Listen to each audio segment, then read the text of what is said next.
موسیٰ علیہ السلام کے ایک سفر کا ذکر فرمایا، اور وہ سفر اس بنیاد پر تھا کہ موسیٰ علیہ السلام نے عرض کیے بارے الہ، کیا اس روح زمین پر کوئی مجھ سے بڑا بھی عالم ہے جس کو تو نے بہت ہی زیادہ علم عطا فرمایا؟ رب کائنات نے فرمایا ہاں اے موسیٰ، اس روح زمین پر ایک ایسا بندہ ہے جس کو میں نے تجھ سے بھی زیادہ علم عطا کیا۔ موسیٰ علیہ السلام کی علم کے حصول سے ایک محبت تھی، ایک شوق تھا۔ آپ نے رسی رب کائنات تو مجھے اس بندے تک پہنچا دے تاکہ میں اس سے وہ علم حاصل کر سکوں جو علم تو نے اس سے عطا کیا مجھے نہیں عطا کیا۔ علم کی محبت ہے، علم کا شوق ہے۔ موسیٰ علیہ السلام ایک نبی ہے۔ موسیٰ علیہ السلام کے پاس توریت ہے، رب کائنات سے آپ ہم کلام ہوا کرتے ہیں۔ اتنی ساری فضیلتوں کے بعد بھی ایک نبی یہ خواہش کا اظہار کر رہا ہے کہ اے بار الہ، جو علم تو نے مجھے نہ دیا تو مجھے اس بندے کا پتہ بتا تاکہ میں اس سے وہ علم حاصل کر سکوں۔ اس سے معلوم کیا ہوا کہ علم کی بڑی اہمیت ہے۔ اسے انبیاء نے اپنے کردار سے ہمیں واضح فرما دیا۔ اب موسیٰ علیہ السلام نے رب کائنات سے نشانیاں پوچھی کہ اے بار الہ، وہ کہاں ملے گا؟ اس بندے کی وہ علامت کون سی ہے کہ میں اس کے پاس پہنچ کر اس سے وہ علم حاصل کر سکوں؟ رب کائنات نے فرمایا کہ اے موسیٰ، ایک مقام ہے مجمع البحرین، دو دریاؤں کے ملنے کی جگہ، وہاں پہ ایک چٹان ہے اور وہاں پہ ایک آب حیات کا چشمہ ہے۔ اس آب حیات کے چشمے کی تاثیر یہ ہے کہ جو کوئی بھی اس چشمے کا پانی نوش کر لے تو ساری زندگی اسے موت واقع نہ ہوگی، اور اگر کوئی موت یا کوئی میت وہاں سے گزر جائے تو اس چشمے کی تاثیر ایسی ہے کہ اس کی خوشبو سے وہ میت دوبارہ سے زندہ ہو جاتی ہے۔ تو لہٰذا اے موسیٰ، تم ایک توشہ دان تیار کرو اور اس میں ایک مچھلی رکھ لینا۔ جس مقام پر وہ مچھلی زندہ ہو جائے سمجھ لینا کہ وہیں پر وہ بندہ ہے جس سے میں نے آپ سے بھی زیادہ علم عطا کیا۔ موسیٰ علیہ السلام نے اب وہ سفر شروع کیا اور چلتے چلتے اب وہ اس مقام پر پہنچے کہ رب کائنات نے فرمایا فلما بلغ مجمع بینہما نسیا حوتہما۔ موسیٰ علیہ السلام نے جب اپنے ساتھ ایک خادم کو لیا جس کا نام یوشع بن نون تھا، ایک روایت کے مطابق وہ آپ کے شاگرد تھے۔ یوشع بن نون سے آپ نے فرمایا تھا کہ اے یوشع، یہ مچھلی، اس کی دیکھ بھال کی ذمہ داری آپ کی ہے، جہاں کہیں بھی یہ مچھلی زندہ ہو مجھے خبر دینا، اسی مقام پر وہ اللہ کا نیک بندہ ہے جس کے پاس اتنا کثیر علم ہے۔ اب یہ اس مقام پر پہنچے، رات کا اندھیرا تھا۔ یوشع بن نون علیہ السلام نے رات کے اس اندھیرے میں کیا دیکھا کہ مچھلی تڑپی زندہ ہو گئی، اور اس نے پانی میں چھلانگ لگائی اور سرنگ کی صورت میں بناتے ہوئے وہ گم ہو گئی۔ یوشع بن نون نے دیکھا کہ موسیٰ علیہ السلام نے حکم فرمایا تھا، لیکن موسیٰ علیہ السلام اس وقت آپ آرام فرما رہے تھے اور آپ اس وقت بڑے ہی خوبصورت انداز سے آپ خواب محبت کے اندر گم تھے۔ تو یوشع بن نون نے سوچا کہ میں کیوں موسیٰ علیہ السلام کی نیند میں خلل پیدا کروں، جب آپ بیدار ہوں گے تو میں آپ کو بتا دوں گا کہ فلاں مقام پر وہ مچھلی زندہ ہوئی تھی اور پانی میں چھلانگ لگا کے گم ہو گئی۔ اب وہ چلتے چلے گئے۔ یوشع بن نون اس بات کو بھول گئے کہ موسیٰ علیہ السلام کو یہ خبر دینی ہے کہ مچھلی زندہ ہو کے پانی میں چلی گئی۔ ایک طویل سفر طے کیا۔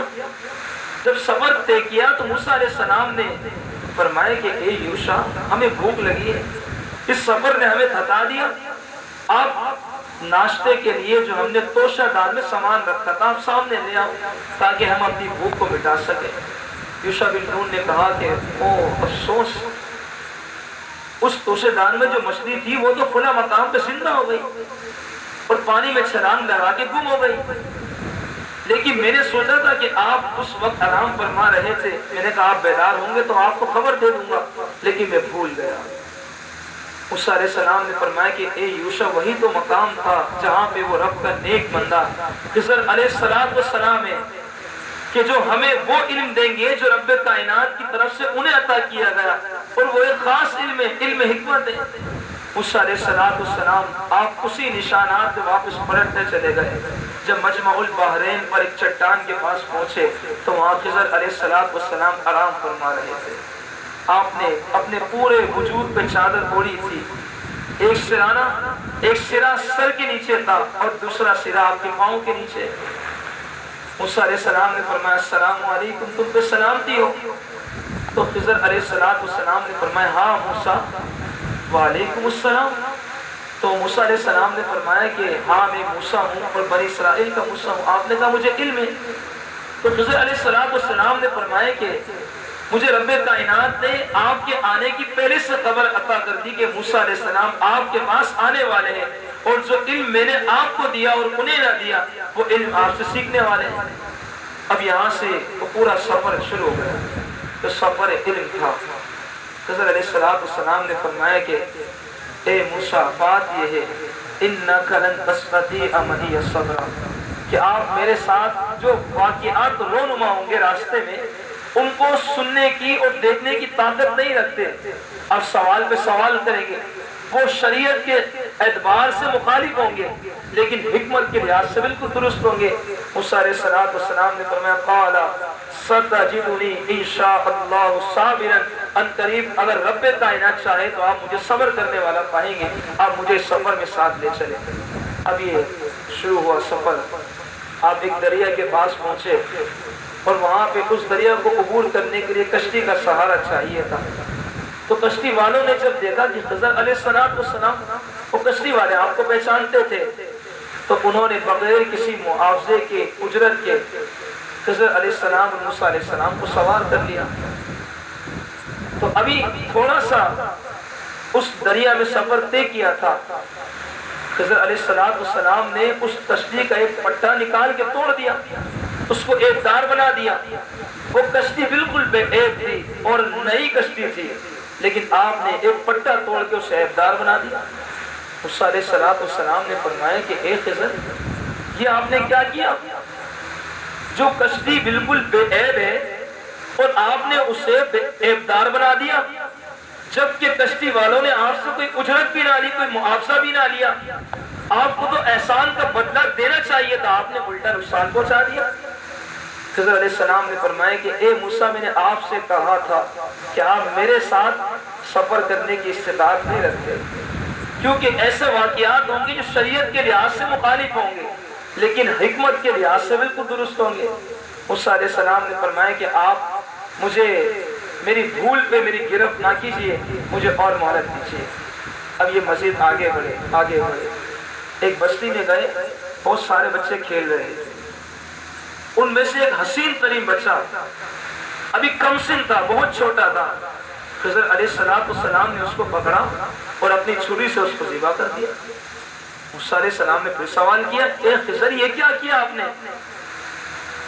ایک بچہ جو پاکیزہ نفس، آپ نے بالکل پاکیزہ نفس کو بغیر قصاص کے قتل کر دیا، اس کا جرم کیا تھا؟ یہ آپ نے غلط کیا۔ خضر علیہ السلام نے فرمایا کہ اے موسیٰ، میں نے آپ سے کہا تھا کہ آپ میرے ساتھ صبر کرنے کی طاقت نہیں رکھتے۔ پھر آپ نے مزید سوال کیا، آپ کو منع کیا تھا۔ تو پھر موسیٰ علیہ السلام نے فرمایا کہ اے خضر، آپ مجھے آخری مہلت دے دیجیے، اگر اب میں نے سوال کیا کسی معاملے پر تو آپ مجھے پھر رخصت کر دیے گا۔ تو آپ مزید آگے چلے، ایک بستی میں گئے، وہاں پہ بستی والوں سے سارا دن گھوم کے بھوک سے پریشان تھے، بھوک بڑی شدت سے لگی تھی، تو لوگوں سے دروازوں پر دستک دے کے کھانا مانگا لیکن لوگوں نے انکار کیا، کسی نے مہمان نوازی کو قبول ہی نہ کیا۔ اتنے میں آگے بڑھے، ایک دیوار گر رہی تھی، خضر علیہ السلام نے اس دیوار کو سہارا دیا اور سیدھا کر دیا۔ موسیٰ علیہ السلام نے فرمایا کہ اے خضر، تم نے جو بستی والے جنہوں نے ہمیں ایک وقت تک کھانا دینا پسند نہ کیا، آپ بغیر کسی اجرت کے آپ نے ان کی دیوار سیدھی کر دی، آپ اس پر ان سے کوئی اجرت وصول کرتے کہ آپ نے ان کی دیوار سیدھی کی ہے، آپ نے بغیر اجرت کی دیوار سیدھی کر دی؟ تو خضر علیہ السلام نے فرمایا کہ اے موسیٰ، میں نے آپ سے کہا تھا کہ آپ بار بار سوال کریں گے، یہ سارے معاملات شریعت کے تو خلاف ہیں، لیکن اس میں کوئی نہ کوئی باریکی ہے، حکمت ہے، رب کائنات کی جانب سے کوئی حکم ہے جو پوشیدہ ہے، جو شریعت کے لحاظ سے ظاہر نہیں لیکن وہ باطن کے لحاظ سے بالکل واضح ہے۔ لہٰذا قال ھذا فراق بینی و بینک، اب یہ میری اور آپ کی جدائی کا وقت ہے۔ اب خضر علیہ السلام نے تینوں جو واقعات ہوئے ان کی وضاحت فرمائی حکمت کے لحاظ سے۔